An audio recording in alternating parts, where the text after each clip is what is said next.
Welcome to the Business of Property podcast. I'm Stuart. And I'm Simon. And we're both property people running our own businesses. And this podcast is just us chatting as we do every week about anything and everything property. Now, it's been a couple of weeks since the budget was released. We thought we'd just talk about the impacts that's had on our thinking, the impacts it's had on our real life. And you were just talking, Simon, that it may well have influenced your thinking because you were thinking outside of purchasing within the extended time frame, but your thinking might have changed a little bit on that. Yeah, with the stamp duty deadline being the end of March and me not being ready to start actively really purchasing until the beginning of the year, I just dismissed the possibility of being able to buy anything within that deadline. And now, with us having an extra few months and an extra month of March as well with the sort of warning, it's made me think maybe just maybe I could get a purchase in under the stamp duty line. I suspect any solicitors listening will be thinking, no, don't do that. It's still too close. But yeah, I don't know whether I will. I'm not sure whether I will find something suitable in the next few weeks, which is what it would have to be. Well, next couple of weeks really to stand much chance of completing in time. But yeah, it's opened up that possibility, which I didn't think was there. So now it's got me wondering. But it's got a very much more definite impact for you, hasn't it, Stuart? So how's it affected your outlook? Well, as a quick refresher, we as in my business and also my wife and I are in the process of selling 4 properties. We're also in the process of buying a property, so it very definitely does. From a selling perspective, I think it helps a lot.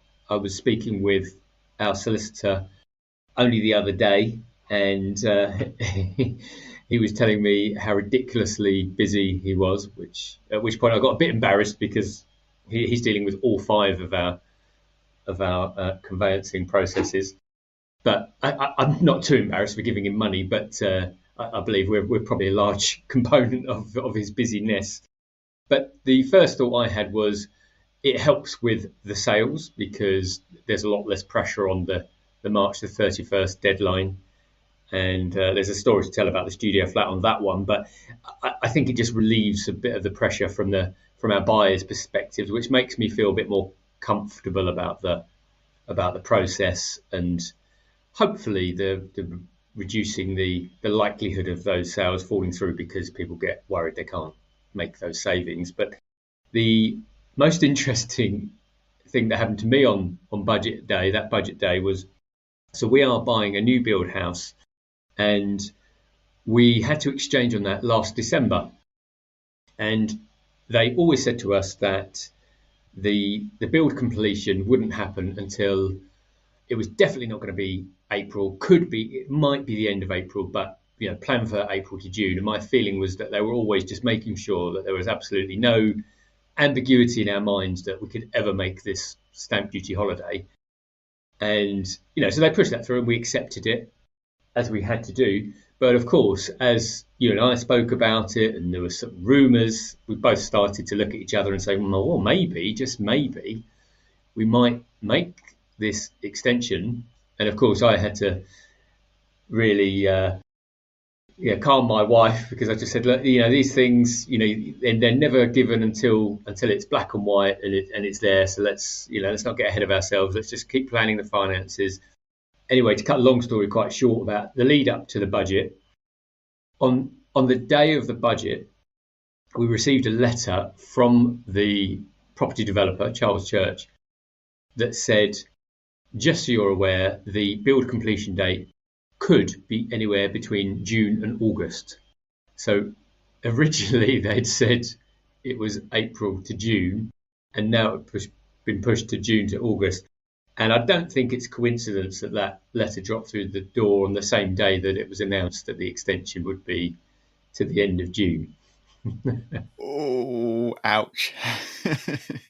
So My hope is, and we still need to sit down with the developers. So this is a letter that comes from head office, and my firm belief is that all they're doing is quashing people's expectations. And I think I like to hope for the right reasons. They're trying to manage expectations and maybe alleviate some of the pressure on their employees and staff from lots of people. Like, if they're selling hundreds of properties at a time, I would imagine, everyone and his wife, quite literally, because that's me, would be on the phone. Right, we need to make sure that this sale goes through by June the 30th.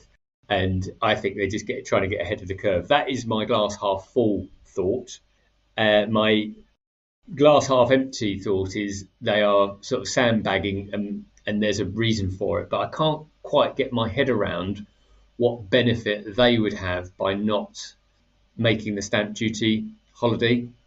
Although there is so at the start of the process, they give you we negotiated a £10,000 contribution, which you can either put towards extras in the house, because Charles Church is a builder that pretty much you're paying for the basics of the property, the things that the bare minimum, let's say, and then everything else on top of that is an extra that you might expect.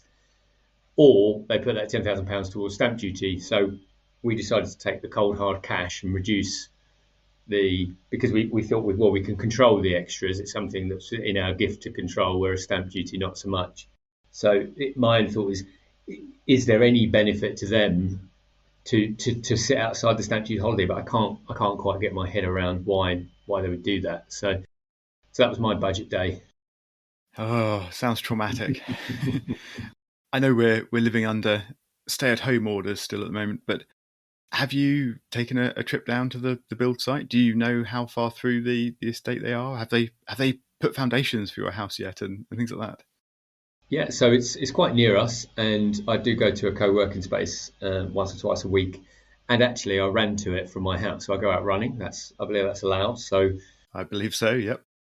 it's 4.4 miles from my house. I can tell you, my current house, and the foundations are in. In fact, the first floor panels are in. So they sent us an email saying the first floor panels are in. Didn't explain to me what that actually meant, but I ran to the house and had a look at it, and it's looking good. I mean, it's in good shape. I think once the foundations are in and the structure is pretty much up, I think that a lot of the speed happens once the roof's up, and obviously once it's secured from the rain, which is not at the moment. So my thinking is that they are really just trying to push anyone that could be on the cusp to not even consider it. And my hope, and I hope it's not a misplaced one, is that we should sit well within that, because we were originally talking about April as a build complete. So unless something goes wrong, or unless they try and manipulate that and extend it, then I don't see why it shouldn't be done by June. But as always in these situations, we've already just started to contingency plan, and if it goes past, I guess we'd already planned for it, but we'll do what we can to make it happen. Yeah, it's. I remember back to when my wife and I purchased our current house, which was also a new build, and we would pop round sort of every couple of weeks at that point, because we bought it quite a long way in advance. And when we actually bought it, they hadn't even got to this part of the estate sort of thing that they were building out. So there was no roads to it. You couldn't get to it at all. But then gradually they obviously built further out, and you get roads. And once there were roads that you could get to, we could drive up sort of fairly close. And it was really interesting watching as they put down the foundations and then put in the brickwork around the outside, and you could actually see how the house is separated from the one next door, and things like that, and where they're putting in the pipe work and things. So I thought it was really quite good being able to see it actually being constructed, because you don't normally get to know what's sort of inside a house when you purchase it. But of course, having bought it before it was built and then being able to watch it being built is really quite fascinating. But once they'd put in those foundations, they did seem to just sit on them for ages. It was so frustrating. You'd come back every couple of weeks, and it was just concrete ground floor sort of thing with a couple of bricks around the outside. And they just left it like that for ages. And then they gradually built up the next sort of few layers or floors, what have you. And it wasn't really, as you say, until they seemed to gradually put on the roof that it then sort of moved a lot faster. And I mean, they had a build date that they were working to, and I suppose, as is human nature, they're sort of leaving it to the last minute, and had to sort of accelerate everything towards the end of that build date. And in actual fact, there's a story around that where our completion day was a little more story worthy than I would have liked. so, so yeah, I think your builder perhaps is taking a better approach with not setting a completion date too far out. Well, more than that, they they put it in writing from day one in the T's and C's that it it, it couldn't be plus minus 6 months, but it could be they could give you a date, but even after that date, they have a 6 month period whereby it could be extended by. So it's kind of a cover all, really, isn't it? But I don't think I can let this conversation carry on without hearing about this completion day drama, because I can imagine people listening thinking, "Well, come on, Simon, tell us what was the drama." Oh dear. Okay. We've still got 10 minutes left. Hopefully, it won't take quite that long. So I'll try and set the scene a little bit. We're purchasing a new build. We bought it many months in advance of it actually being built. I can't remember exactly how long it was, and we'd had a few dramas along the way, but we were, as part of this purchase, we were part exchanging my wife's previous house with the builder. So we're putting cash in, we're part exchanging, and then of course mortgage as well. So there were lots of moving parts. And as we were approaching completion, a few weeks before, we had some drama around the mortgage because we'd secured the mortgage months in advance, obviously, in time for exchange.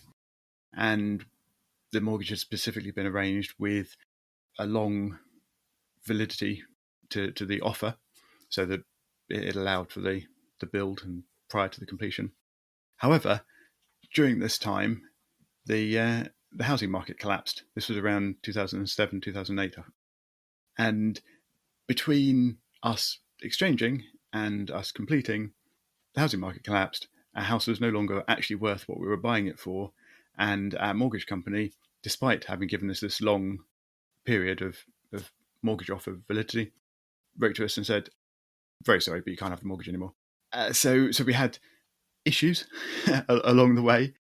And we did manage to talk to the mortgage company, and there were lots of quite frantic phone calls. This was only a couple of weeks, maybe only 1 week. It was really, really close to completion that they told us this. So we didn't really have time to arrange another mortgage company. And we just had to keep going back to them and saying, please, we can afford it. There isn't a problem. We know we're paying for more than it's potentially worth, but let's just do it anyway. And thankfully they did in the end let us carry on.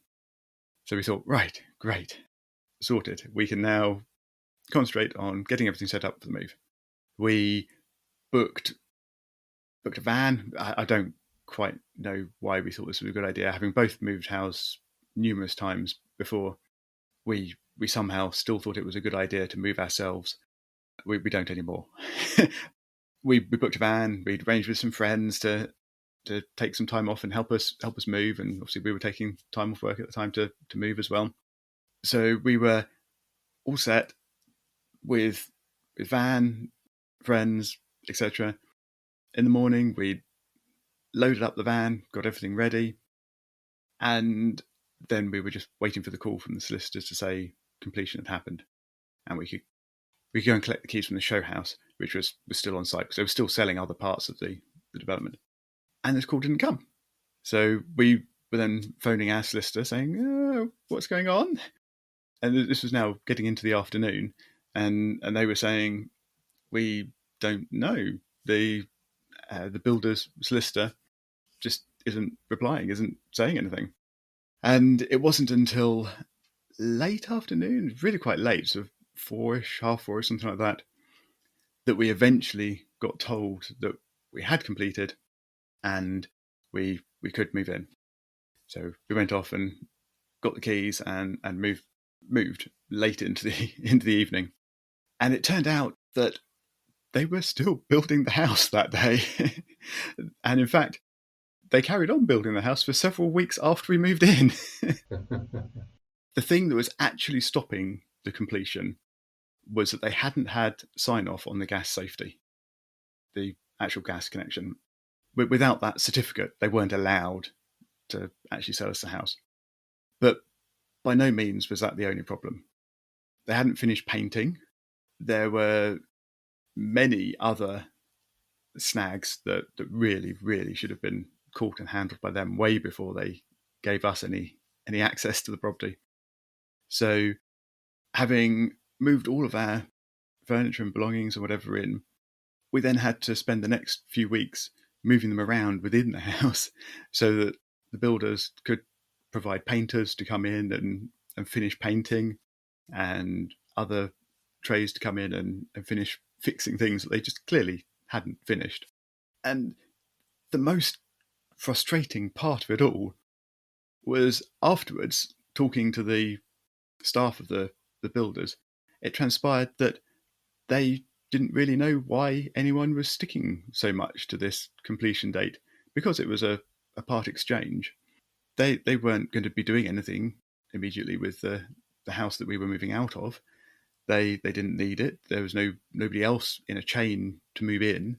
And it transpired that quite often they let people move over several days or a week, and they could have let us stay there even after completing, or they could have postponed completion and we could have just stayed there and moved much more flexibly. Yeah, it was a very, very stressful day. And the most frustrating bit is that it turned out that if the right people had just been there and available to talk to, it could have all been so much simpler and planned better in advance and just a far nicer experience. But unfortunately, it wasn't. Yeah, it's so frustrating. Yeah. Which builder was it? Because we bought with Bellway on that same development. I was being fairly careful to avoid mentioning the builder's name throughout that story. But yes, it was Bellway. How was your experience buying from them then? Well, I was just going to say, so did you? So if you bought in 2008, we bought at the back end of 2009, because we bought 2 months before my twins were born. And I have to say, it was. They must have learned a lot of lessons, because it was fine. It was absolutely fine. Yeah, we were. My wife's house that we were moving out of was also a new build when she bought it, and it was built by Taylor Wimpey. I think they were just half of that name at the time, but Taylor Wimpey now. And they also had houses available on the estate that we were moving to as well. But we'd specifically decided to avoid them as a builder due to the experience my wife had with them with her house. So we had high hopes from Bellway. We'd actually done some research into the builders that were building new homes in the area, and come to the conclusion that Bellway were probably okay to deal with. So yes, so much for that research. But I'm glad it worked out for you buying from them, and they've worked things out by then. Yeah, it was. Yeah, they were pretty good, and it was quite smooth. I think. There's a few things, a few bits of snagging, but nothing we wouldn't have expected. Certainly nothing to the dramatic events that unfolded for you. Yeah, I mean, it was months before they'd finished getting through the snagging list, and they included things like corrections to the way the gas boiler was fitted, and cables that hadn't had sockets put on them that needed to be put on, and obviously the painting throughout hadn't been done. Well, it had been done, as in a first pretty poor rushed coat had been put on, but yeah, it clearly hadn't been finished. Yeah, it had just been rushed at the end, I think. But it's mostly okay now. Only a few bits are falling apart these days, and it's quite an old house. Well, I say obviously it's not that old now, but it's had a few years, so it's not too surprising that a few things have needed some maintenance. Yeah, well, we've sailed far from stamp duty extensions, but I think I think we preempt all of this by saying this is just us chatting. So hopefully no one can be disappointed. We are what we say on the tin. Indeed, but I think pulling it back to your stamp duty experience or upcoming stamp duty experience, do you know how much warning you're going to be given for a completion date? 7 days, Really, that's it? Just 7 days? which obviously we think is crazy, and it's one of these situations where I kind of like.